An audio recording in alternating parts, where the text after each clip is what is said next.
પણ નાનપણથી જ મને એક બીજો વિચાર પણ આવતો કે જો વરસાદના લીધે ક્રિકેટ મેચ કેન્સલ થાય છે તો મેદાન ઉપર છાપરું કેમ નાખવામાં નહીં આવતું હોય.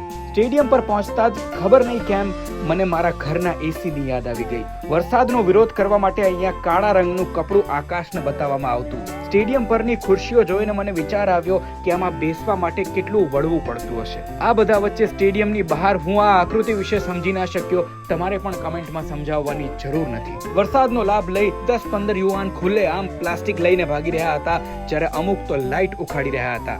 મેદાન તમને એક્સ્ટ્રા ગ્રીન લગાડવા માટે અહીંયા સ્પેશિયલ ગ્રીન જાળી પણ મૂકવામાં આવતી હતી. જુનિયર કેજીના બાળકો સ્ટેડિયમમાં બેસીને હોમવર્ક પૂરું કરી શકે એટલે એના માટે અહીંયા ABCD પણ લખવામાં આવે છે. હું આવું બધું જોતો હતો ત્યારે મને સિક્યોરિટી ગાર્ડે બોલાવ્યો અને સ્પેશિયલ મારા માટે બનાવેલો રસ્તો બતાવ્યો. હું ત્યાંથી નીકળી ગયો. પણ સ્ટેડિયમની લાઇટ જોઈને તમને એવું નથી લાગતું કે કાં તો લાઇટ ભૂલથી ઊંચી રહી ગઈ છે અને કાં તો સ્ટેડિયમ નીચું રહી ગયું છે?